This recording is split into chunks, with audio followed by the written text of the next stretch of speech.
But the riddle remained. How do you move money on the internet?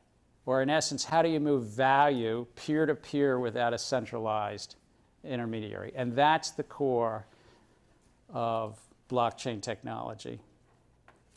So who solved the riddle? Is anybody going to tell me who solved the riddle? Who solved this riddle? No,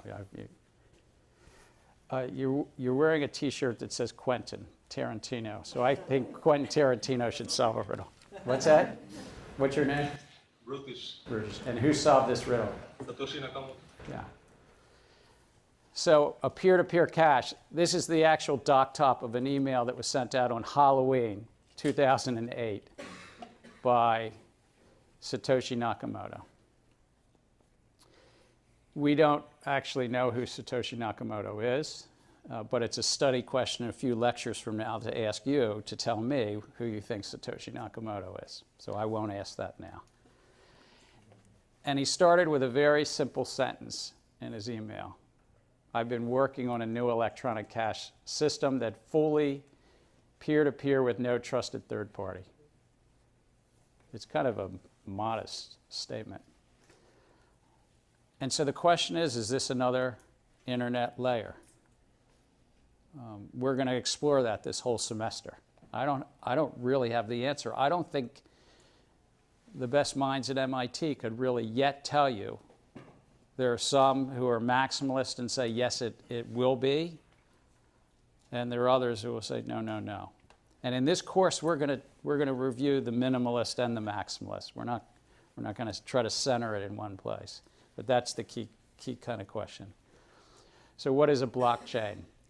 We're going to do this in a lot of lectures, but I'm going to try to do it in a short version. So it's time-stamped append logs, meaning you can add a little bit of information to this, and it's time-stamped. So these are these blocks being added. Satoshi did not invent blockchain. It was way earlier. Does anybody want to guess when it was? You're going to have a reading about this later, but early 1990s. Stuart Haber. What's that, Medors? Stuart Haber. Stuart Haber. Stuart Haber. Worked for Bell Labs, right? So one of your assignments, it's not going to be a graded assignment, it's just going to be a fun assignment. Could any of you, I'm going to say by next Thursday, just to have some fun, find the longest, in time-wise, longest running blockchain. It's not Bitcoin. And it's been running since the mid-90s. And your clue is the New York Times. And we'll discuss it next Thursday. But this time-stamped block of data creates a database, an auditable database. And we'll talk about ledgers, particularly next week, but we'll talk about ledgers all throughout this course and how it changes the world of finance. Now, it's secured by cryptography because cryptography, remember, is communications and making sure adversaries can't pick you off. We're going to learn about hash functions.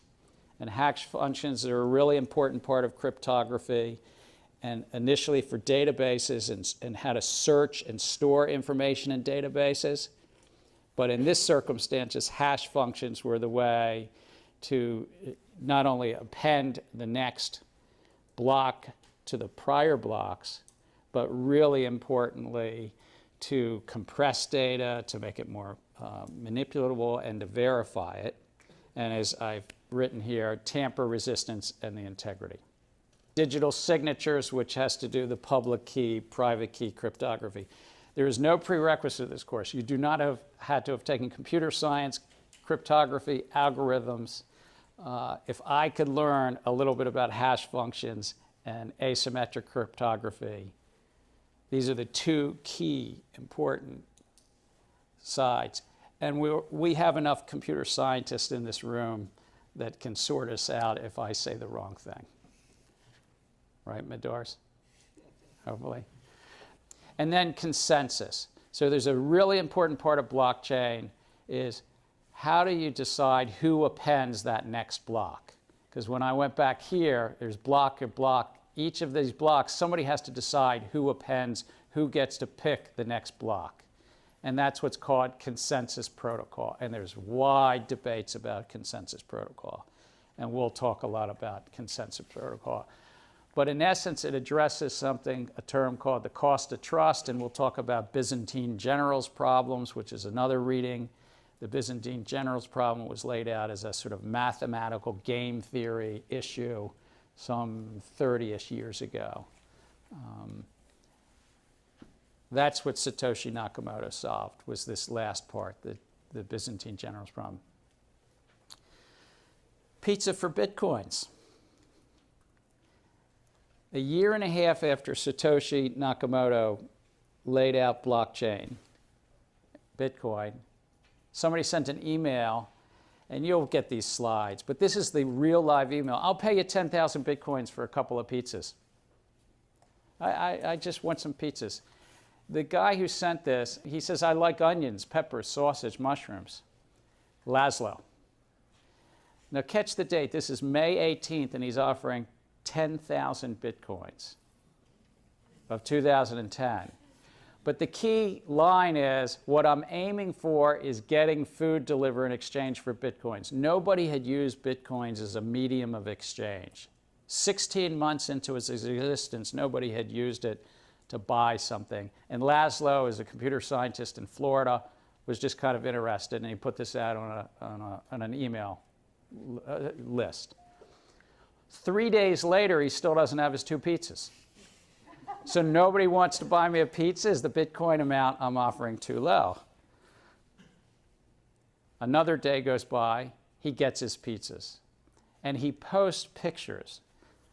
So here's a picture of his child reaching for those Papa John pizzas. Anybody know what those 10,000 Bitcoins were worth back then? Chicago. I know what they're worth now. Anybody want to say back then? What's that? $41.